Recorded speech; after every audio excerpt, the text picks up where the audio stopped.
सतनाम आदेश गुरु का जय शिव गोरख आदेश। साथ को आज हम थोड़े बैकग्राउंड यानी धार्मिक लोगों के ऊपर प्रकाश डालते हैं। अति धार्मिक लोगों के जिन्होंने अपना पूरा जीवन धार्मिक होने में निकाल दिया और कहाँ पे रहे, जहाँ पे थे वहीं पे रहे, क्योंकि इन्होंने पूरा जीवन अपने विचारों को बल नहीं दिया, अपनी स्वयं की एक नहीं मानी, क्योंकि इन पर कहना चाहिए पूर्व प्रारब्ध कहें या जो है अपने जो क्षमता होती है हमारे सोचने की, विचारने की शक्ति, उस पर इन्होंने पर्दा डाल रखा है। तो हमने बहुत देखो, यूट्यूब पर आप ही देखो, बहुत जिन्होंने पूरी उम्र गुजार दी, बहुत बुजुर्ग हो गए हैं जिनका सर भी हिलने लगा है, और बहुत धार्मिक लोग जिन्हें बहुत लोग फॉलो भी करते हैं। तो हमारा कहने का मतलब ये है कि इन्होंने पूरे जीवन में क्या अपना एक भी विचार स्पष्ट कर पाया है? अपनी स्वयं के विचार को फॉलो कर पाया है इन्होंने, जो दूसरों के विचारों को फॉलो करते हैं? सिर्फ जो भी बात कहते हैं, ये हमारे पूर्व जो संत हुए हैं, महापुरुष हुए हैं, तो वो अपने समय के महापुरुष थे।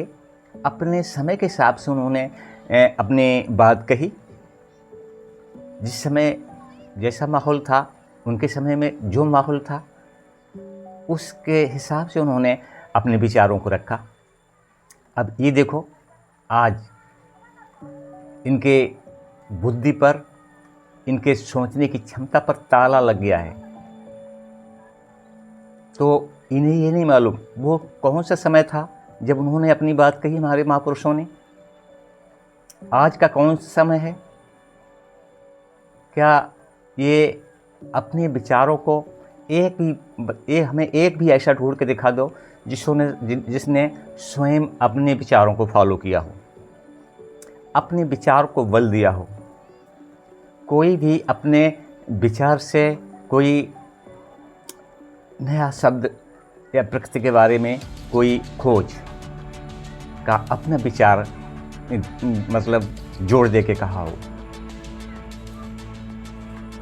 तो अगर ये लोग अपने विचारों को बल देते,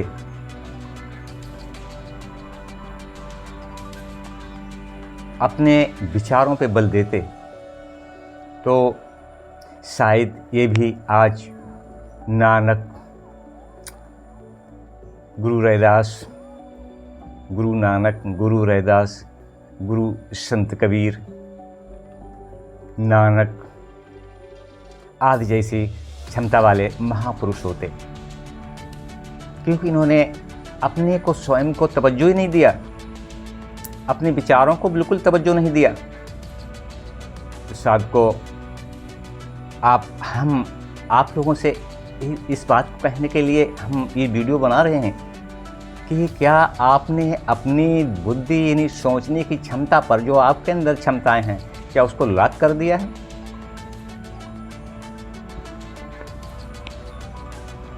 तो साथ को ये हम इसलिए आपसे ये बात कह रहे हैं कि हर व्यक्ति के पास सोचने और समझने की क्षमता होती है, और बहुत क्षमता होती है। तो हमारे कहने का मतलब है, आप प्रैक्टिकल करके देख लें कि हम जिस अंग का उपयोग नहीं करेंगे, जिस अंग का उपयोग नहीं करेंगे, वो अंग हमारा कार्य करना बंद कर देगा। तो इसी प्रकार से आज जितने भी धर्मात्मा आ रहे हैं सामने, बहुत बड़े बड़े धर्मात्मा जिनके बंगला कोठी सब पे इन्होंने कब्जा, मतलब ये स्वयंभू हैं उस प्रॉपर्टी के। इन्होंने अपनी बात कही और ये सब कैसे हुआ? ये आप लोगों को गुमराह करके, धन एकत्रित करके। तो इसी बात को हम पीछे छोड़ते हैं।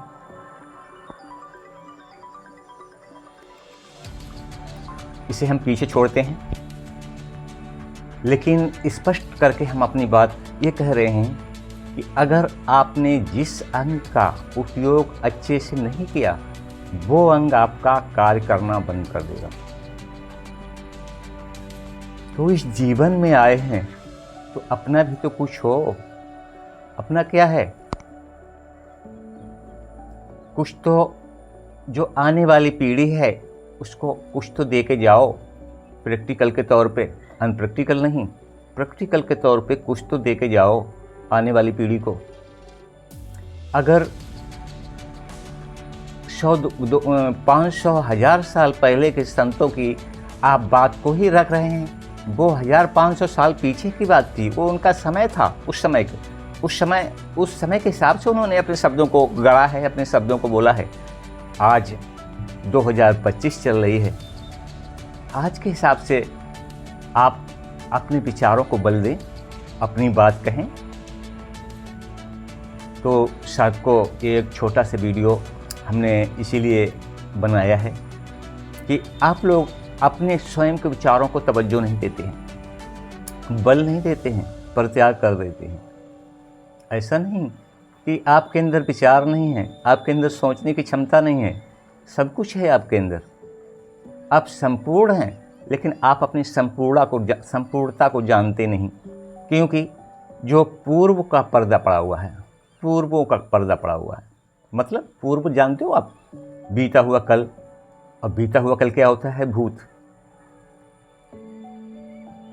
तो वर्तमान की बात कोई नहीं करता, जो भी करता है भविष्य की बात करता है और भूतकाल की बात करता है। इसका अस्तित्व ही नहीं होता है, उनका अस्तित्व सिर्फ प्रारब्ध के रूप में आता है और भौतिक रूप में तो कुछ सवाल ही नहीं उठता है आने के लिए। तो जैसे गोरखाधीश साध को मैं अपनी इतनी सी छोटी सी बात कहना चाहता हूँ आप लोगों के सामने, और हमारी इस वीडियो पर, हमारी कही हुई बात पर विचार करें। धन्यवाद। जय श्री गोरखाधीश, सतनाम आदेश गुरु।